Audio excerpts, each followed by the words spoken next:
First of all, hello everyone. It's been a little while. I'll do some housekeeping before I get to the topic at hand, but thank you to my subscribers that have waited around for me to upload and have passed on kind words in the meantime. Now, I've been very busy with a Resident Evil script, one that follows on from all of the discourse way back in April, stemming from that April Fool's joke about a further remake of the first Resident Evil. Whilst I don't believe that a remake is currently in development, I thought it would be a fun project to analyse the last remake and then ask the question, well, if there was a hypothetical remake of Resident Evil, what should they take into account? Now, I want to make that video as well as I can, so whilst the script is finished and the video footage has all been captured, I do want to make some concept art that will blend in with the conclusion of the script, so please bear with me. So anyway, in the meantime, Shitcake here had some media drop on Monday the 19th of August, and within 48 hours, whilst I was originally working on this script, my gallbladder had decided that it was going to kill me, and I was rushed to hospital and lots of fun ensued. Of course, the irony is not lost on me that it was the organ that stores all of my bile that decided to explode in the wake of this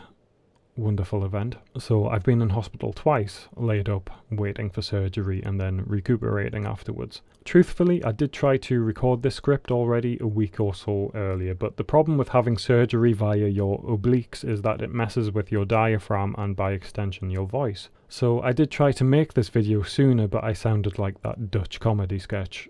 Dat het leven niet meer hetzelfde zal zijn, hoe reageer je daar dan op? Ja, eerst met heel veel ongeloof. Ongeloof is eigenlijk het juiste woord. Excuseer. Kan niet, dat mag dat. Though I don't really think it was a reaction to the footage that we were shown that nearly killed me, because there haven't been many substantial changes, as much as the consensus wants us to believe otherwise, and I'll say why I feel that way in analysis of 3 key scenes. Rather, I think that the angry mob of positivity that shields this delicate flower from any criticism probably did more damage to my health with the way that they all rallied to proclaim that this game is now saved. I'll briefly explain this again, but graphics, updated controls, combat mechanics do not mean anything in Silent Hill 2. The original game had passable combat at best, and it was so easy that as soon as you pick up the pistol, you don't need to bother with melee combat anymore, really, unless you're just wanting to screw around and have a laugh. That same pistol will stun lock just about every enemy in the game with every shot. Pretty much most enemies that aren't bosses can be easily avoided. Nobody that loved Silent Hill 2 gives a shit about its gunplay. We loved the game in spite of its very average combat. The combat was just kind of there. In spite of its crazy camera controls, we loved the game. To a lesser extent, so long as the game tells the story correctly, the graphics don't really matter either. Silent Hill 2 could have been a PS1 game and we would have loved it all the same as much as we did the first. Now, I get why people who are happy to try this out for the first time think that the project is saved, because really they needed to be. But the reality is that unless the remake does a good job of retelling the original game's story, then it's a colossal failure, because the storytelling, within which I would include atmosphere and the score of the game as storytelling apparatus, that's all that any fan really cared about with Silent Hill 2. It needs to get the storyline right. The remake is still not doing a good job of the one thing that actually matters, but we'll talk about that in further detail in a bit. This time the impetus to make this video has less to do with the game itself. It's fairly obvious that the reason why many people are so defensive about Silent Hill 2 Remake is because they feel like this is their Silent Hill 2, that this is their chance to enjoy it. You know, the future is now, old man, and all of that other generational nonsense, because whilst the world is up in arms about prejudice, it's nice to see that nobody gives a fuck about ageism yet. It's beyond a difference of opinion at this point. It's like we have completely different perceptions of the medium of video games. Now, the critics, like myself, can provide extensive comparisons and detailed lists of the storytelling errors that the remake is guilty of, whether they upload videos like I have, or they just reply in the comments of the trailers and talk about it in various communities, but the rebuttals generally come in the form of, well, it's Unreal Engine 5 though, and the graphics are great, or Bloober Team are allowed to do what they want, or this is a new build. Is it? Or this is our Silent Hill 2. Nothing constituting a critical argument of the subject matter, because it's hard to do that when many of these people haven't played the original game. It's hard to argue why these dialogue deliveries are good when you refuse to attain experience of the only viable comparison. The way that this game tells the story is by far the most important thing, and we fans of Silent Hill 2 don't care how good the graphics are if the dialogue delivery sucks. It just doesn't work with this game. Now, wandering into the comments can make an old man like me feel like Sergeant Howie in the fucking Wicker Man if you refuse to just be happy with what you're seeing. What everyone needs to understand is that we don't have a problem with the game being remade. We've been living with what is still, to date, one of the greatest remakes of all time, and it's basically as old as Silent Hill 2 itself, so it's not remake a version. By the same token, we don't view the original Silent Hill 2 as being ours, it's everybody's. The point we're trying to make is that it should be yours as well, regardless of how accessible it is to a modern audience. And yes, we concede that the original version of Silent Hill 2 is not massively accessible in an official capacity.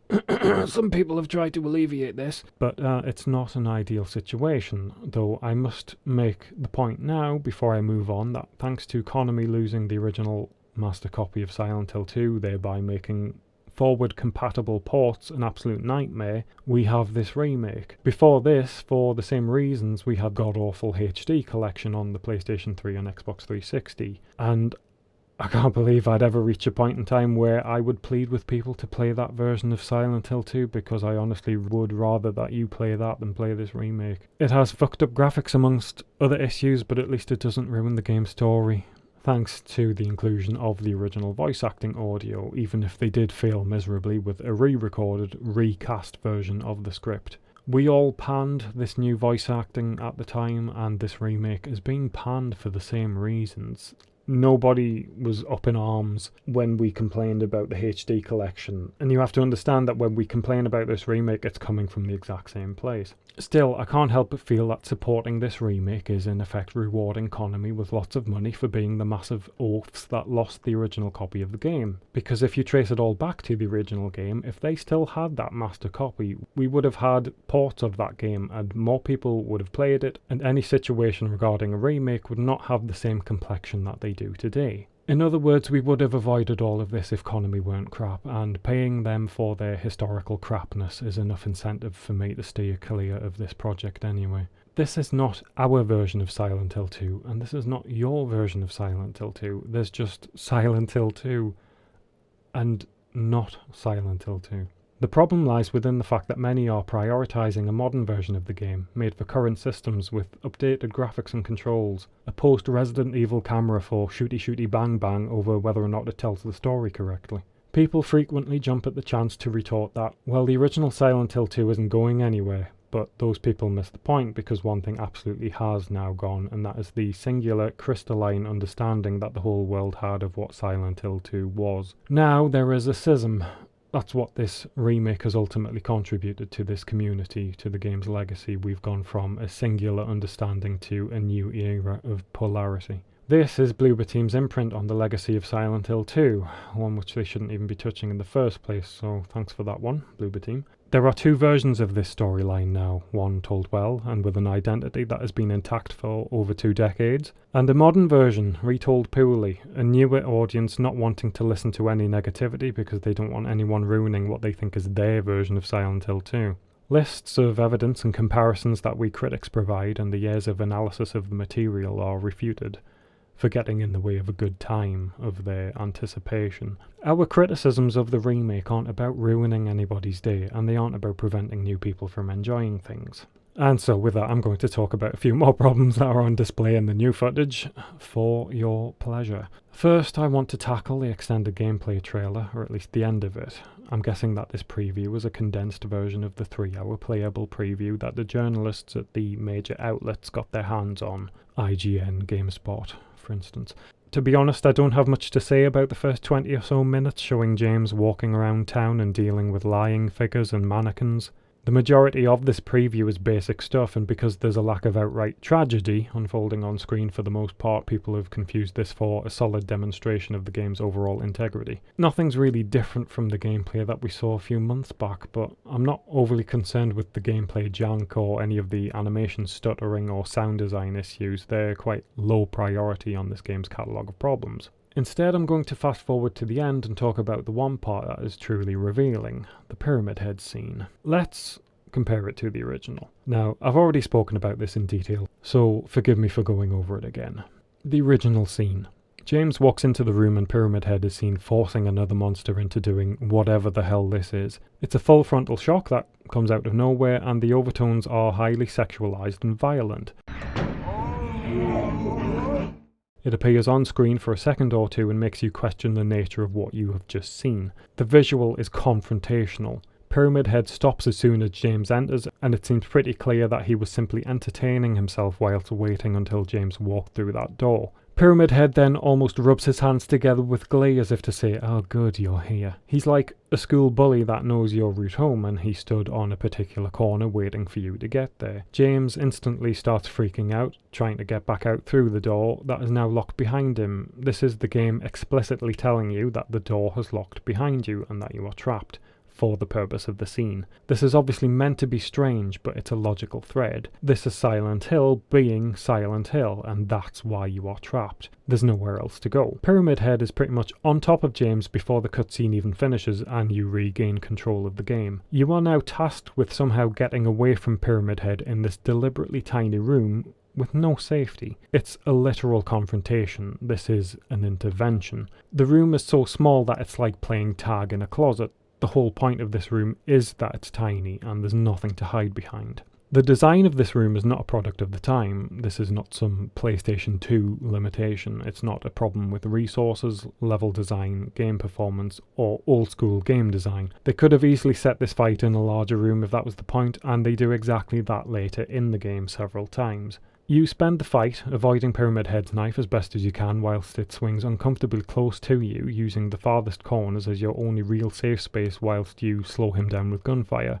Eventually the fight ends. Pyramid Head then leaves in a way that's just as confusing as the encounter began when he walks down through the flooded staircase, leaving you to question what he even is and how he can even do that. Then, even stranger, the water somehow drains away and you look on in disbelief as you're expected to just follow him down there because the door behind you remains locked. Everything about what you've just experienced for the first time was strange, frantic, and unpleasant. Now, let's look at the new version. James slowly walks through this door, a comforting sight in the foreground of the shot, just like in the new version of Pyramid Head's introduction earlier in the apartments that we saw in previous trailers. We see Pyramid Head out of focus in the distance. It's the complete opposite presentation. There's no sudden introduction, there's no assault on the senses. You're eased into this because everything about this game is now so pedestrian. Pyramid Head does not really react to James's entrance at all, he just stares into space. There is no shot of Pyramid Head assaulting the lying figure. The sexual connotations of his attack have been completely sterilized. The violence is largely gone from it too. In other words, the game is not presenting Pyramid Head as he should be. He just tosses the already dead body away like an empty beer can. I am left to believe that this game has been heavily diluted to cater to modern sensibilities. This story is about murder, harassment, violence, revenge and molestation. If the game about rape and murder can't have insinuations of rape and murder in it anymore, then we're going to have an issue retelling the story. I can only imagine how they've handled Angela's storyline. Pyramid Head throws the body away almost out of boredom, and as I said, he doesn't react immediately to James's entrance. It's almost as if he just happened to turn and see James and didn't know that he was even there, when his entire existence as an antagonist should be about knowing that James is there. He turns slowly and robotically and acknowledges James. It's as if Pyramid Head was on his smoke break at work and James, the shift manager, has walked past and acknowledged him, and so Pyramid Head is resigned to clocking back onto his shift a minute or two earlier than he should have to. James shows no fear and doesn't freak out or try to turn and get out of the room. He does not establish that the door has locked behind him. We do not see this. The game does not tell you that the door is locked. Instead, this door will likely lock behind you for gameplay reasons, but the game will not show this. The locking of the door isn't a question being posed anymore, as in, what the hell is happening here? The locking of the door is no longer part of the journey, it's not part of the storyline. Instead, it's just that you're locked into a boss fight arena because you are playing a video game, you pleb. Whoever recorded this footage then stands still until Pyramid Head walks all the way up to James in this now massive room and deliberately takes the hit, because otherwise James is not in danger and could have easily started moving immediately and flanked these objects to get some distance between the two of them. They have elongated the room and filled it with random objects to make sure that you have plenty of space and cover, whereas at one point in time, this room didn't even feel like it had oxygen in it. The best part is that Pyramid Head now stops hunting James briefly to smash the objects between them, as we have seen in many boss fights before, if he gets annoyed by their being in his path. The fight then ends with Pyramid Head walking out of the door at the back of the room in much more normal fashion. So they've made something that was powerfully weird feel like every other video game. This fight is now pretty much the opposite of what it was in every regard, and before anybody says that it's Bloober Team's right to try changes with the remake and do their own thing, I'll say this. If the new idea isn't better, or if it contradicts the original point, or does a poor job of retelling that point, then don't change it. This pretty much applies to everything I've criticised about this project. The changes in this remake are sterilised, or they dumb the experience down, they miss the point horribly, or they just flat out somehow manage to be the complete opposite of what they were originally. Bloober Team aren't very good at telling stories, and it seems as though their focus here has been on graphics and gameplay modernisations. It certainly hasn't been about doing their due diligence and retelling the storyline. This fight is a perfect example of all of those problems. This room shouldn't feel like a video game boss fight, it should just feel like being thrust into danger for no rhyme or reason and with no warning. This room is not this.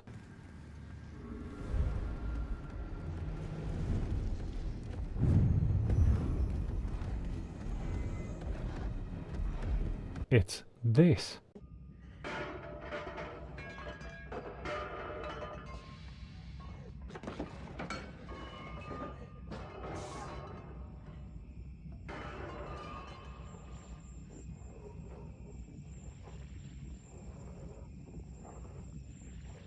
It doesn't need to be made to be conventional. This game wasn't conventional and it shouldn't ever be. Bloober Team have added pedestrian video game design here for a modern audience without bothering to question whether that's what the original scene was actually intending. At this point, I'm just surprised that they didn't put classic explosive red barrels in the room to do further damage to him. If you don't see the problem yet with the first point, then we'll continue with point 2. Let's look at the story trailer now. The big news here is, of course, the reveal of Eddie, finally, but I have problems with both him and Maria, and Eddie is point number 2. I think that Eddie's character model is a good realisation of the character, but unfortunately his line readings are as lifeless as everyone else's. The line readings for Mary and Laura seem fine, but that's because those are the two normal characters in the game. This leads me to believe that Bloober Team were okay at directing normal dialogue, which, let's be honest, the actors themselves would have had autonomy over that anyway. But that Bloober Team were absolutely out of their depth when it came to directing the abnormal scenes, which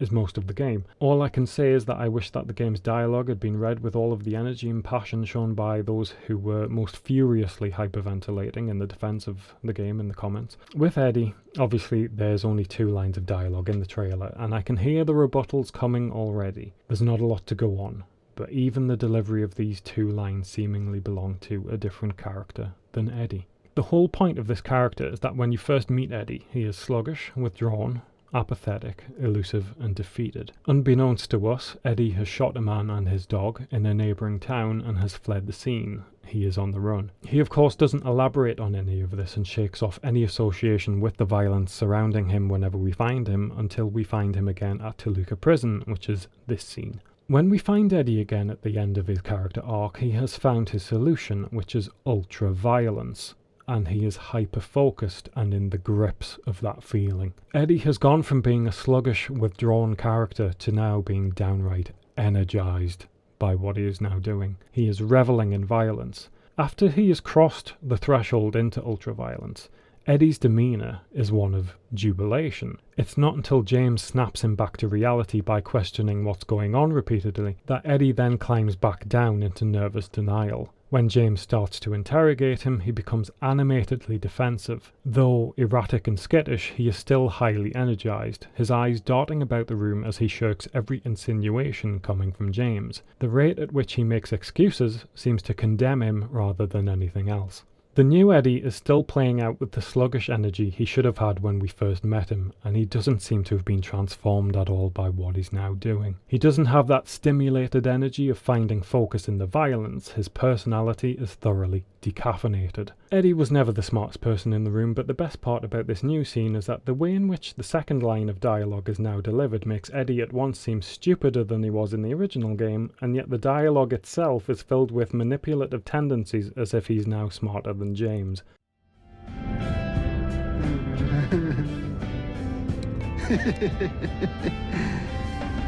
You should see your face, James.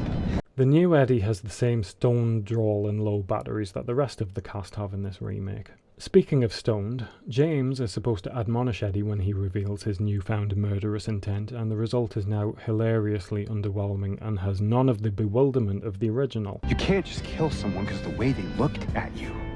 The whole point of this encounter is that James is fucking terrified of Eddie at this point, on top of the fact that he's bewildered by Eddie's logic. If we look at the original scene, we can see it in James's eyes, and we can hear it in his voice. You killed him?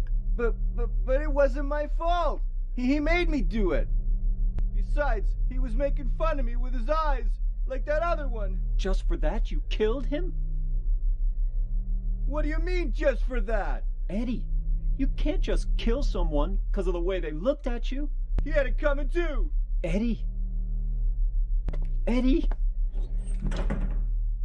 Eddie, you can't just kill someone because of the way they looked at you. You can't just kill someone because the way they looked at you.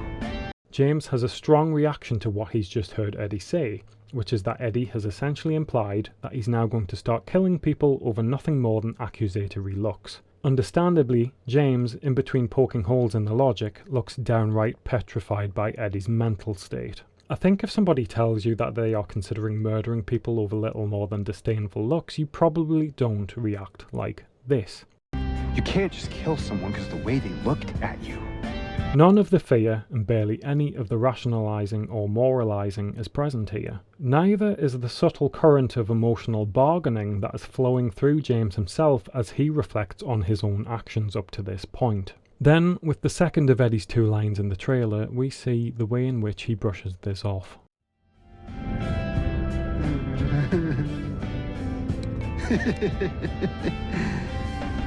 You should see your face, James.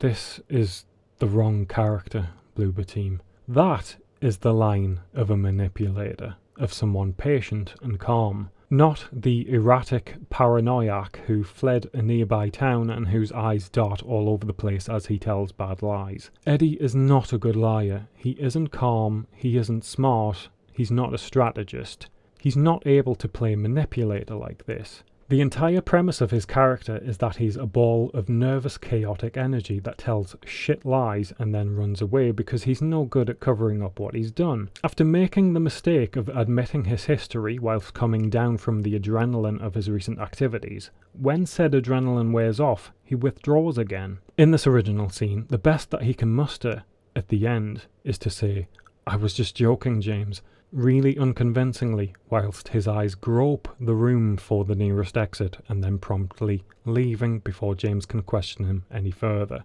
His reaction to being placed under scrutiny, much like with everything else, is to flee. Eddie takes flight. That's his character. He doesn't stand there brazenly gaslighting people because he's a coward. Even then, in the preamble to the confrontation, as soon as James does start fighting back, Eddie again runs away. The kind of character that calmly stands there and says this line is not the kind of character that would flee the situation from which Eddie is running from in the first place. Bloober Team haven't directed the actor to ramp up his energy for this moment because they don't understand the material, and it's not even difficult to understand. It's as if the developers seem to think that so long as you read the words, that if the script is largely the same, then the story will transpire in the exact same way, regardless of the delivery. That you can add in new lines because they have soundbite quality, and they won't have a knock-on effect or change the meanings of scenes or character behaviours, even though they're almost the complete opposite of how the character handled the situation originally. For all of his derangement, Eddie was never the sharpest tool in the shed, but he was still lucid enough to jump to making an excuse and shift blame with lightning speed, and he was perceptive enough to detect James's own shifting opinion of him. At first seeking to maintain James's respect, before later turning on James as soon as he felt that James was insulting him in the same way that everybody else did. This new Eddie just comes across as being dim-witted and lethargic, at a point in the story where he finally isn't low energy anymore, because he's reveling in violence. And now he's standing his ground, gaslighting James's perception of events, when his instinct should be to get out of the room as fast as he can, after making some god-awful excuse. The new character model is great, sure, but I fear that the graphics of it all is precisely the one thing that's convincing the new audience that everything about this character is going to be just fine. So yes, before the comments start about how it's only a few lines of dialogue, you can glean a lot from a mere few lines of dialogue, particularly if they are some of the key lines in the scene. Don't worry, Maria is even worse. Many of Maria's line readings in the cell are now flatlining. They've taken the greatest moment of the original game and given us this. Honey, did something happen to you after we got separated in that long hallway? Are you confusing me with someone else? You were always so forgetful.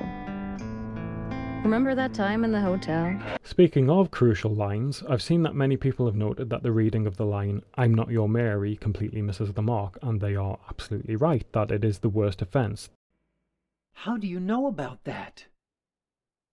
Aren't you Maria? I'm not your Mary.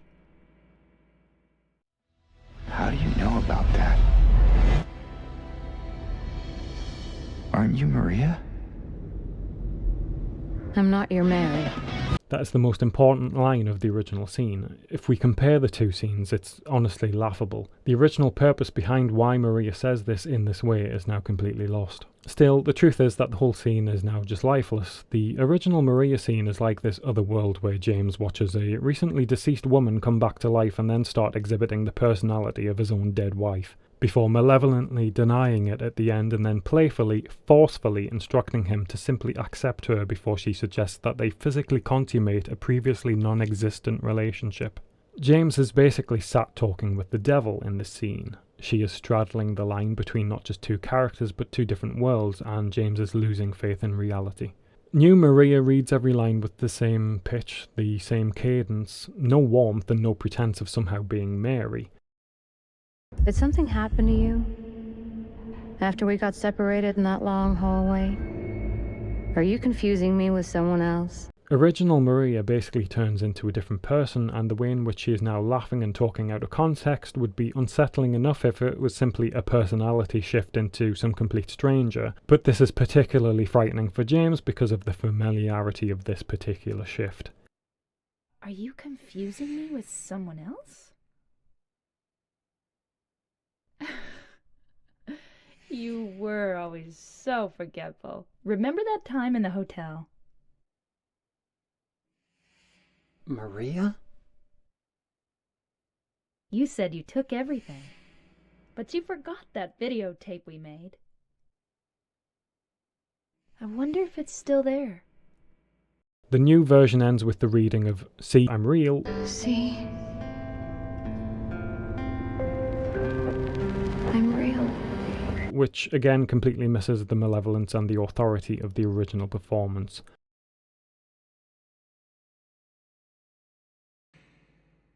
It doesn't matter who I am. I'm here for you, James. See? I'm real. This is Maria basically saying, "Get in here now," and she isn't taking no for an answer. This doesn't happen in the new version, and so we are missing a lot of the power of Maria's delivery, that forceful nature of the town of Silent Hill channeling itself through her. And as I said earlier, the original scene, when Mary is in the room, there's a lot of warmth to the line readings because it's supposed to be convincing. That is Silent Hill working its magic. The new reading is completely cold and therefore has none of the magic in it. At this point I will again mention the lighting of the original scene. The new game is being bludgeoned by the style of an FMV sequence from 2001, so where is your Unreal Engine 5 now? There are multiple things that I've picked up about the Maria scene, and I have 3 sub-points to raise here. Sub-point number 1.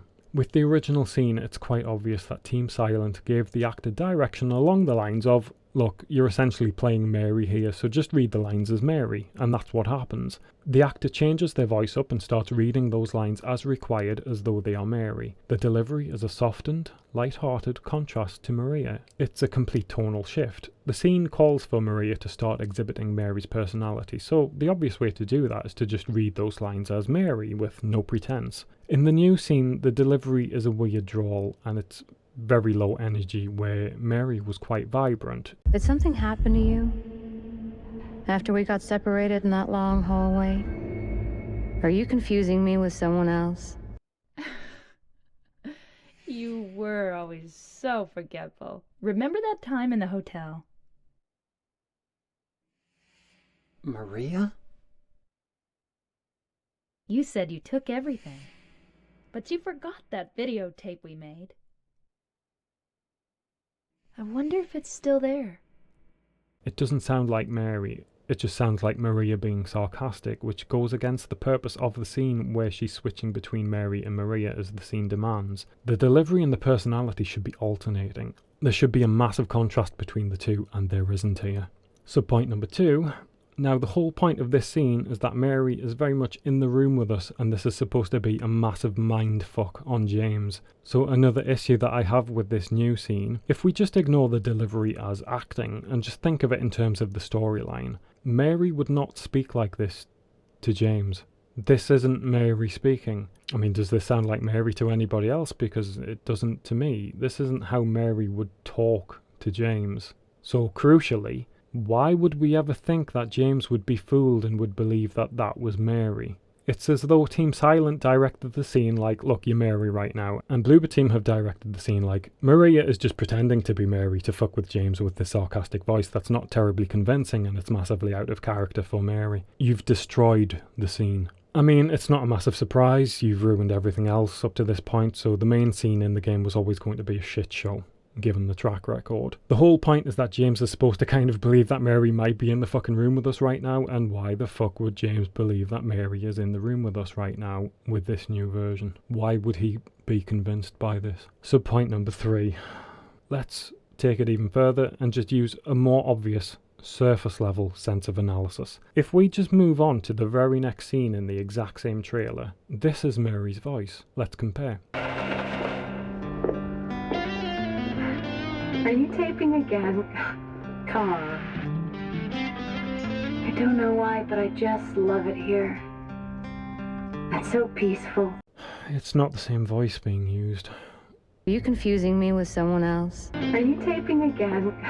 Look, it's not the actor's fault, it's not. Please don't dogpile on any individuals, including those at Bloober Team. I honestly, I'm getting at Bloober Team the studio, you know, the entity, not individual people, but fucking, what the fuck is this? The voice that Maria is using in the cell, the channeling of Mary, it's not the same voice that is literally Mary in the next fucking scene in the same trailer. Oh, for fuck's sake.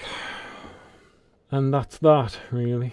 We have more evidence that they've fucked up Pyramid Head.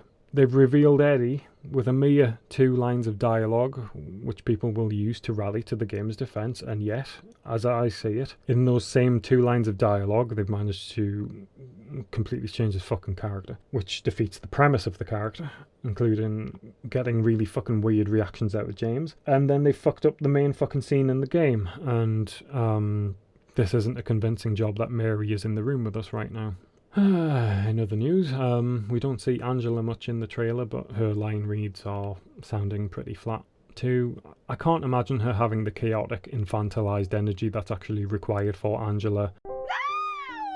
And I can't, at this point, imagine the switch up to stone cold rage that she exhibits in the latter stages of the game either. So yeah, if you want people like me to shut up saying negative things, then it's not us that you need to talk to, and instead you need to ask Bloober Team to stop giving us ammunition. Because everything that they have shown with regards to the storytelling of this game is bad, and the storytelling is the most important thing.